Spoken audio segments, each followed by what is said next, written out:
Good morning, YouTube. This is Don V with Truth Be Told. We have some interesting stories today. We're broadcasting out of sunny skies here in Arizona. It looks like we're going to be in the mid 90s. Kind of warm, but thank God for air conditioning and swamp coolers. At any rate, let's go ahead and move on to the stories. Daily Mail. Hunter Biden's abstract art to sell for $500K to anonymous and confidential collectors, says his ex-con agent, raising serious questions about who the buyers are. Hunter Biden is preparing to sell his artwork at an upcoming exhibition for as much as $500,000 to anonymous and confidential buyers, sparking concerns over bribery and potential money laundering. The scandal plagued first son, who has no professional background as an artist, will be selling off his artwork at a solo exhibition in New York City this fall.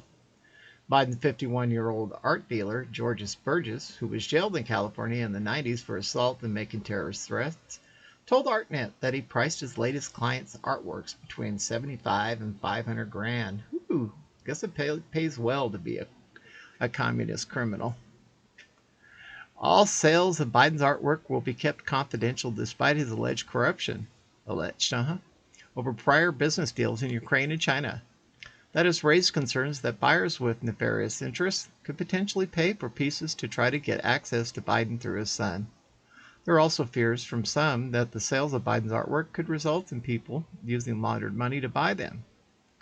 There are also concerns that anonymous buyers in places like Russia might try purchasing Biden's son's work to try and get around sanctions currently imposed in their countries. In October 2020, the U.S. Treasury Department issued a warning that high-value art sales could be used by individuals in countries forbidden from doing business in the U.S. as a way of circumventing that ban. The Treasury Department advisory warned that the anonymity afforded to art buyers made it harder to track such illegal activity. Also warned that same buyers could then potentially resell the same works in the U.S., enabling them to take money out of the U.S. and potentially fund activities such as terrorism. No way! There's no way they would possibly help terrorism, would they? Take a look at these corny-looking pictures with ink drops on it. Guy must have popped some acid before he made them. Moving on to the next story. It says Biden handlers shoo away reporters asking questions after his meeting with Swiss president. And then there's a video. JB Slow Joe arrived in Geneva, Switzerland on Tuesday after a disastrous NATO summit in Brussels. Slow Joe met with Swiss President Guy Parmelin for a bilateral meeting in Geneva ahead of his summit with Russian President Vladimir Putin. Slow Joe did not attend the post-talk conference Tuesday evening, and his handlers shooed away reporters. Biden was asked if he was ready for his meeting with Putin on Wednesday, and he replied, I'm always ready, I think. Okay, let's take a listen to this video here. Let's back it up, man, and see what he's got to say. Are you ready for tomorrow? I'm always ready. Thank you, guys. And are you doing? Are you ready for tomorrow? Jeez, what a loser. Okay, moving on to the next story. It says Hunter Biden's Barisma Pals tried to enlist help of Secretary Kerry's daughter. Newly unearthed emails shows they hosted the 2015 fundraiser by Vanessa Kerry's charity, then sought her help in shining up reputation of Ukrainian energy firm shadowed by corruption allegations. In the summer of 2015, Hunter Biden and his longtime business partner, the now convicted felon Devon Archer, already had an ace connection to the then Secretary of State John Kerry. A third partner in many of their Rosemont Seneca ventures was Christopher Hines, the Secretary's stepson.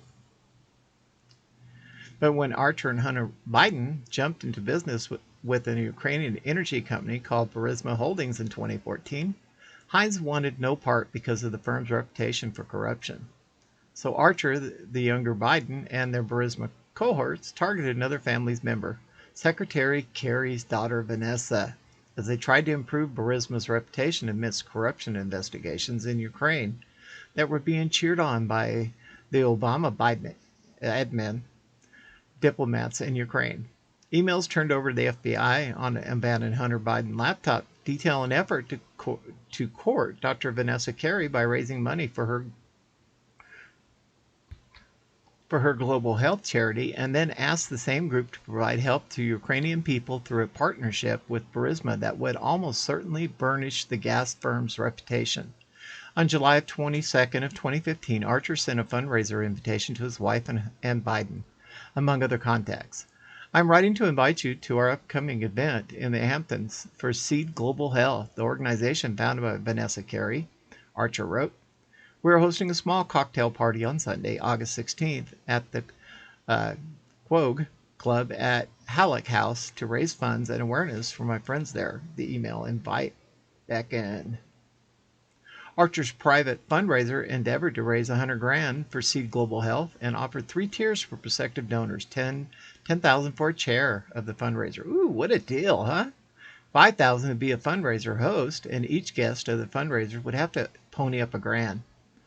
Archer wrote he had already lined up several chairs and hosts, and each will bring a few guests.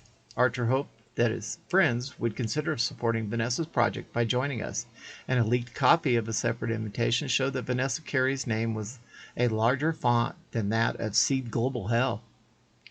Burisma had been currying favor with individuals who had access to the highest levels of the Obama-Biden administration for more than a year. Shortly after, I'm not saying that word in front of his name, Obama named VP Biden his point man on crisis in Ukraine in May of 2014. Burisma placed Hunter Biden and Archer on its board and paid them a monthly fee of $83,333 each.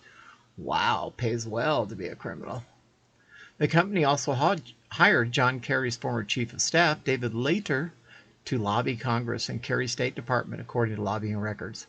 While on Charisma's payroll, Biden and Archer met with Kerry's deputy of the State Department, Tony Blinken.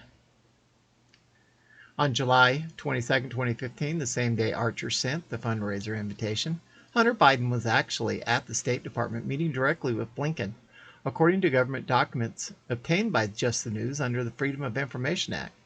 Blinken testified he and Hunter Biden only talked about personal issues relating to the death of Hunter's brother, Beau Biden. At the time of Burisma's board appointments, Archer's longtime friend and colleague roommate Hines immediately informed his stepfather, his chief of staff, and another State Department aide that he had no interest in the Burisma deal. Through his spokesman, Hines had maintained that he strongly warned Mr. Archer that working with Burisma was unacceptable, and the lack of judgment in this matter was a major catalyst for Mr. Hines ending his business relationships with Mr. Archer and Mr. Biden. Hines' stepsister, Vanessa Kerry, apparently did not see the same red flags and felt comfortable considering an appeal from the Burisma team to help, according to the emails provided by the FBI. After the fundraiser hosted by Archer, Vanessa Kerry sent an email to Archer and Burisma executive Vladimir Pozharsky confirming her interest in partnering with Burisma. As you know, Ukraine would pose an expansion of activity for us in a number of ways, and we discussed the prospect with our board to get their backing. Dr. Kerry wrote in November 2015, mentioning the Seed Global Health Board had approved her to conduct an assessment before committing a long-term partnership with Burisma. Dr. Kerry hoped to discuss this with Archer and Pozharsky and wondered if Burisma could help support this initial phase as well. Archer quickly forwarded the good news to Hunter Biden. And as it goes, and it goes, and it goes, I think we'll go ahead and just move on to the next story. Back on the Daily Mail, it says, was the border on the menu? Kamala tries to forget disastrous Central American tour with dinner for 21 female senators with her own homemade cheese puffs at the refurbished Naval Observatory. VP Kamala Harris broke some bipartisan bread with 21 of 24 women serving the U.S. Senate Tuesday night. She hosted them for dinner, and Mai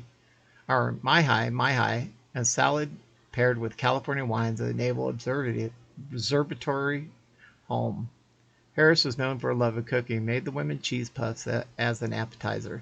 Tradition of the Women's Senate gathering for dinner has gone back for years. Harris served the Senate before being picked by Biden.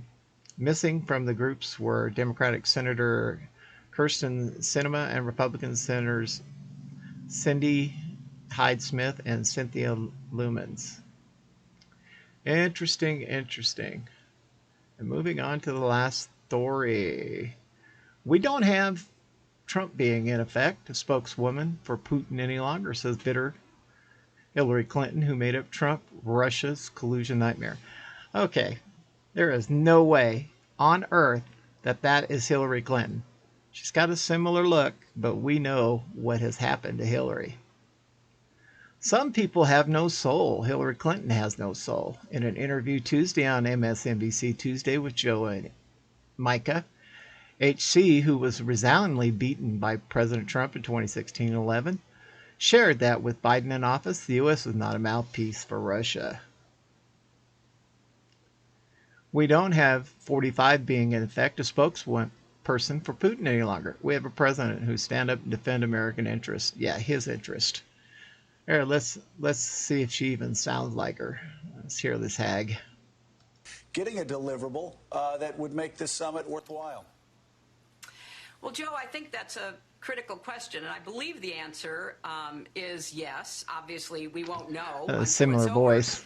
But when we tried to do the so-called reset, we had three very specific goals in mind. Number one, we needed to enlist Russia in our efforts to try to put a lid on the Iranian nuclear program. We wanted a new nuclear treaty, the so-called New START agreement, and we wanted help in supplying our troops in Afghanistan by being able to do overflights of Russia. There is I'm sorry. I can't listen to that hag any longer. Can you hear her voice? We want this. We want that. Well, we know it's not her. It's just somebody, one of her body doubles playing the part. At any rate, well, I guess that's all the stories for this one. Thank you for watching. This is Don with Truth Be Told, and we are out of here.